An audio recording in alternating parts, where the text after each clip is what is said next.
Hello, everyone. Today I'd like to speak with you about CBI, EMI, and CLIL and what these terms mean. These terms can be a bit confusing because they are all related to one another, and you will find that even scholars don't agree on the specifics.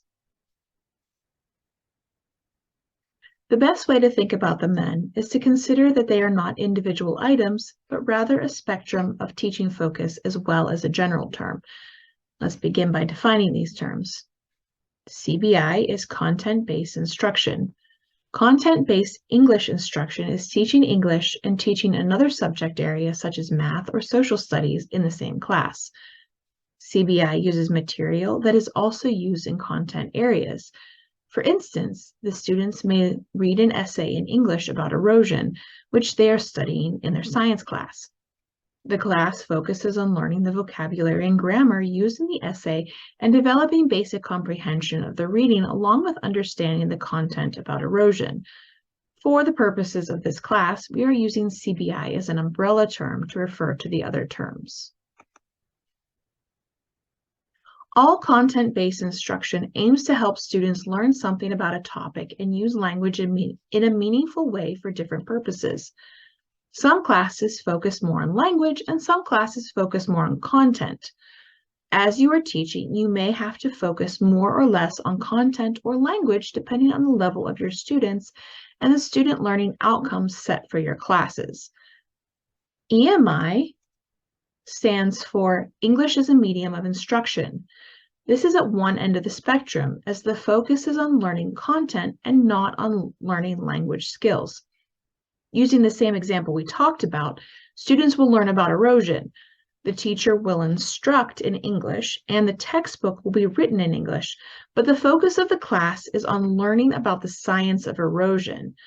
Students are likely to learn some new language, but that's not the focus or the purpose of the class. CLIL, or Content and Language Integrated Learning, on the other hand, focuses first on the language instruction and second on the content.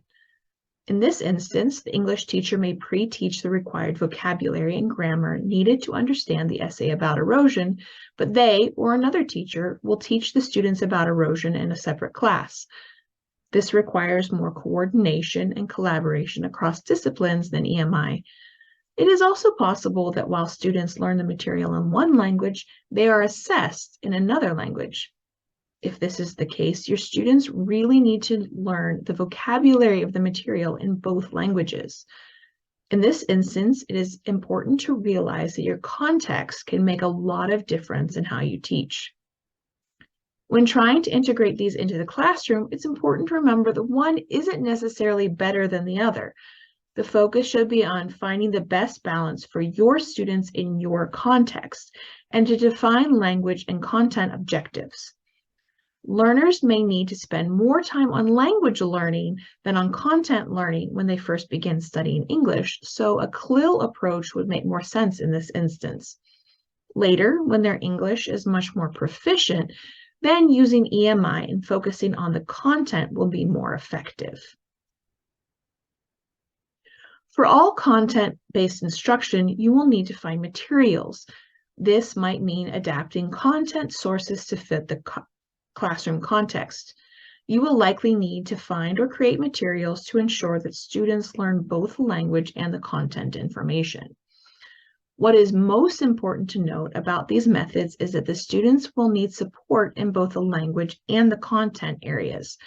They may need the teacher or teachers to scaffold the materials to make it easier to learn. This may mean that the teachers provide vocabulary lists, reading and note-taking guides, guided questions, and both pre- and post-reading questions and activities. The final step will be planning for how to assess student learning based on the language and content objectives you identified. Assessment will be discussed further in Module 7. I hope this helps you understand these terms more clearly. Please continue to read on about these teaching tools in the rest of the module.